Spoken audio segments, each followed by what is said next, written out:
l'âme n'en peut plus de souffrir et elle utilise sa nature magnétique pour magnétiquement attirer à elle l'électricité de l'esprit. Et c'est là que l'être se développe. Sur tous les plans, sur tous les niveaux, sur toutes les densités de matière. L'âme magnétique est dans cette densité, dans ce magma de matière. L'esprit et son électricité de vie, c'est hors matrice. Et à mesure que cette âme est mûre, c'est-à-dire qu'à mesure qu'elle a trop souffert, qu'elle a vécu tellement d'expériences qu'elle n'en peut plus, et qu'elle est gavée, elle est vraiment gavée, elle appelle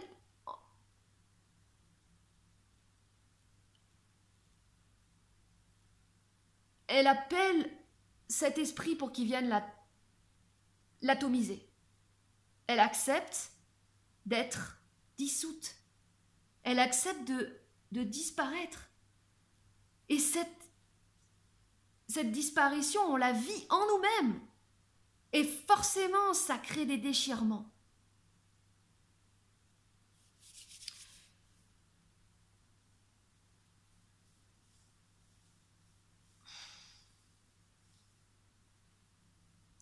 Pour compenser cette blessure originelle de l'âme qui est coupée de son origine et qui souffre, qui ne sait pas pourquoi elle souffre, qui vit cette souffrance dans cette éternelle blessure de culpabilité parce qu'elle se sent coupable de souffrir et parce qu'elle ne sait toujours pas pourquoi elle souffre, nous créons, comme je le disais il y a 2 semaines,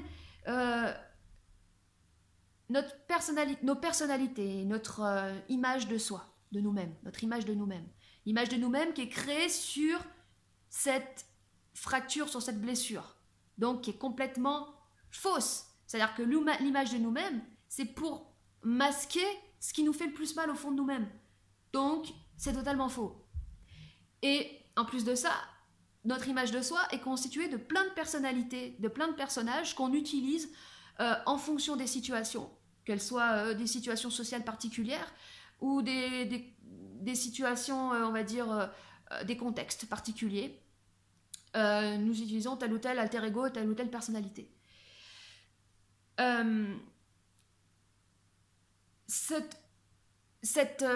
L'image de soi et l'adhésion de l'être à ces personnalités, c'est la structure de la perversion narcissique.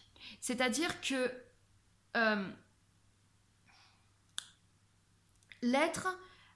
l'individu plutôt, a été habitué à interagir avec le monde par le biais d'une personnalité de façade, qui est forcément fausse,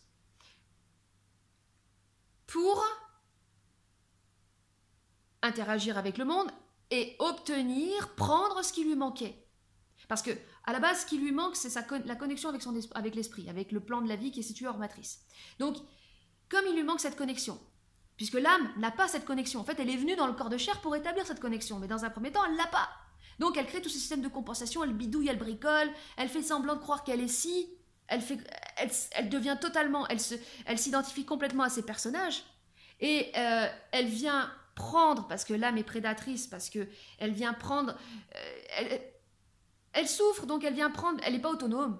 Il n'y a que l'esprit qui est autonome. La pure lumière qui est pure autonomie. L'âme est toujours dans la dépendance. Donc, elle utilise ces personnages de façade pour aller prendre l'énergie dont elle a besoin pour se maintenir en vie, et donc pour manipuler. C'est-à-dire, quand on est complètement soumis à son âme, on est toujours, en fait, dans un premier temps, on est complètement soumis à notre âme. On n'a pas du tout de lumière, enfin, on n'a pas du tout d'intelligence, on est dans la totale inconscience. Donc, on est totalement gouverné par nos désirs, nos pulsions, nos rêves, tout ce qui est ce monde de l'inconscience. Et donc, on va prédater pour se donner un semblant d'existence de vie. Donc, par exemple, je vous donne un exemple un peu grossier, il y a des femmes qui ont besoin d'aller faire du shopping pour se sentir en vie. Mais c'est pas de la vie, ça. C'est pas s'injecter de l'excitation ou je sais quoi, c'est vivre comme un junkie, dépendant de telle et telle chose pour se sentir en vie. Tout comme il y a par exemple des personnes qui ont besoin de... Enfin, en fait non, toutes les béquilles qu'on se crée pour se sentir vivant parce qu'on n'a pas d'autonomie. Bon.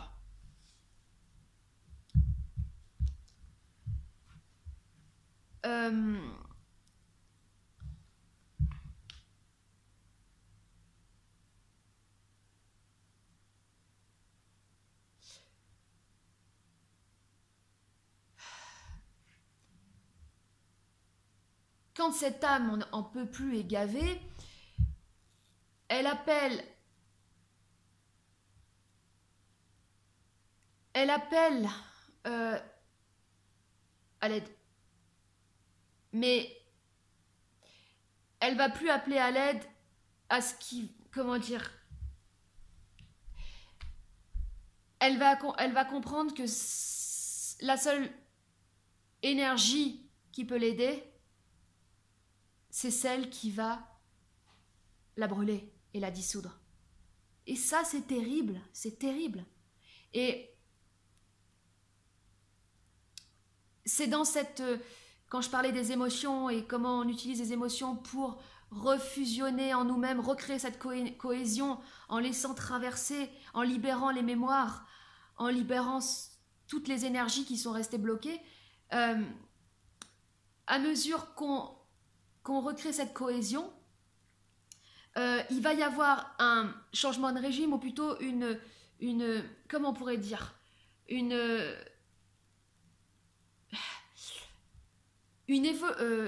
mutation de l'être qui, pendant toute une partie, a été habité par l'âme et en fait va être ensuite habité par l'esprit.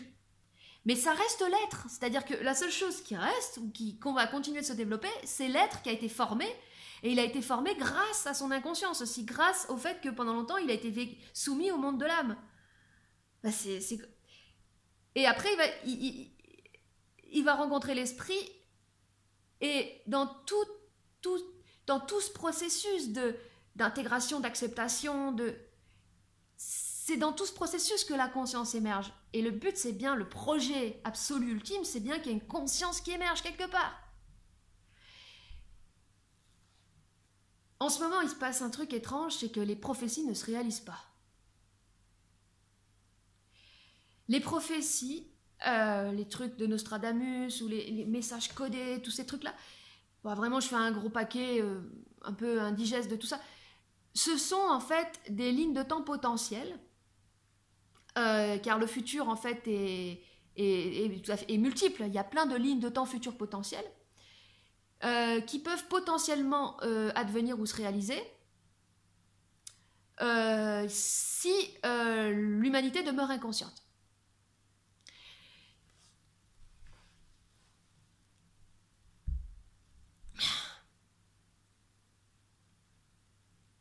Les prédictions sont possibles uniquement si la conscience n'existe pas.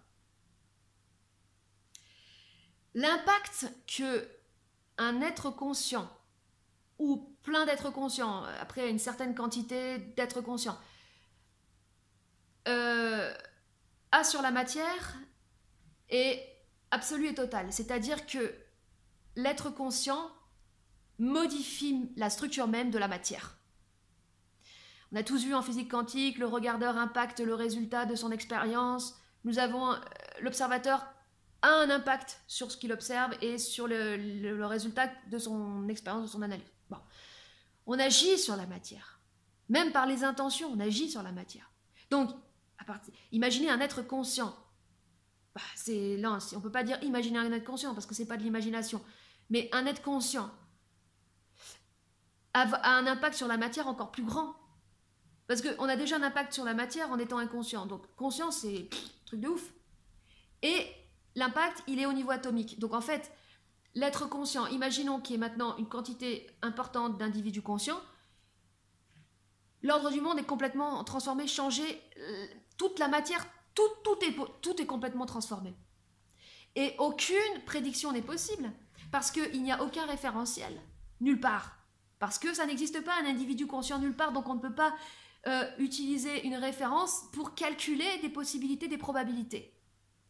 Il y a des extraterrestres qui s'appellent les humites. C'est pas une blague, parce que, bon, nous les Français, on a un blocage avec tout ça, mais les humites, ils ont pris contact avec des scientifiques de France, d'Espagne et tout dans les années 80, et ils leur ont balancé des informations super sophistiquées, parce que c'est des super scientistes avec une technologie de ouf, et bon, tout ça. Mais c'est une logique de ruche, c'est une logique branchée sur un inconscient collectif. Enfin, on va dire, il y a une intelligence globale qui gère la race humite.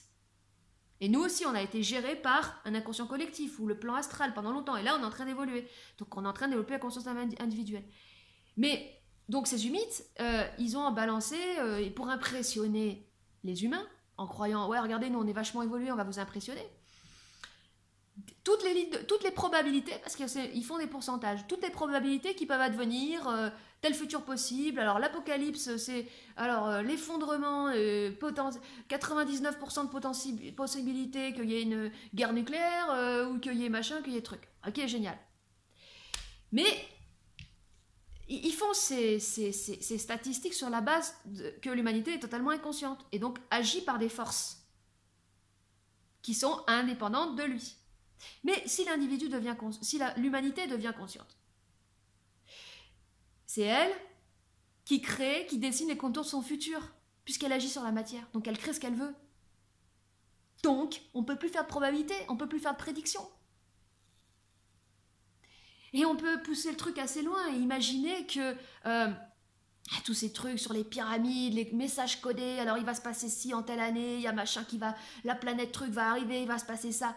Mais on peut imaginer que c'est des trucs qui viennent de la série Dark, mais c'est pas pour raconter la fin du truc, mais c'est parce que c'est-à-dire qu'il y a déjà des gens qui ont imaginé ça. Ça veut dire qu'il pourrait y avoir des individus, des doubles de nous du futur sur des lignes de temps où il n'y a pas eu de conscience, qui viennent dans le passé pour essayer de mettre des sortes d'énigmes ou de codifications super sophistiquées pour des individus du présent, les décodent et réparent l'anomalie ou je sais pas quoi. Mais le problème, c'est que si tu as une tache sur ton vêtement et que tu essayes de l'enlever, tu te dis « Attends, je vais réparer le truc, tu veux bricoler, tu veux réparer ton erreur. » Eh bien, il va y avoir quoi? Il va y avoir une tache qui va s'élargir, ça va faire un truc horrible. Si tu veux réparer un truc qui a foiré, bah répare-le pas en fait. J'ai envie de dire, casse-toi. Si cette ligne de temps elle a foiré, c'est pas la peine que le bonhomme du futur raté, il revienne dans le passé pour réparer son truc. Il a qu'à disparaître. Il n'y a rien à réparer. Il n'y a rien à réparer nulle part. Il y a juste à devenir conscient. Ah, ça paraît cool, ça paraît facile. Non, c'est chaud. Mais déjà, ça permet d'arrêter de se prendre la tête avec tous ces trucs de prédiction, de machin. Ce que j'observe, c'est que, comme je le disais, c'est que toutes les prédictions se cassent la gueule. Et que, bien sûr, il y a des forces qui font tout pour que tel plan, telle ligne de temps se réalise. Et pour que telle ligne de temps se réalise, il y a certains événements qui doivent se produire, il y a une certaine symbolique ésotérique à respecter. C'est pas par hasard que Christine Lagarde parle de la magie des nombres. Tous les initiés des sectes du plan occulte utilisent les dates, utilisent les planètes, toutes ces, comment dire, conditions énergétiques pour leur propre profit, pour faire advenir tel plan. Mais tout ça, c'est une forme de manipulation qui va se casser la gueule. Parce que, à mesure qu'il y a des individus qui deviennent conscients, ça veut dire qu'ils sont en train de cramer leur âme, donc cramer leur mémoire. Donc, en fait, ils sont en train de dissoudre le plan de l'astral. Parce qu'ils sont en train de se brancher sur l'esprit. Et bien, le monde astral n'a plus lieu d'être. Donc, tout ce monde de manipulation, de nombres, de trucs, de codes, d'ésotérique, ça n'a plus lieu d'être. Et même la spiritualité n'a plus lieu d'être. C'est complètement dingue. Je vais arrêter là.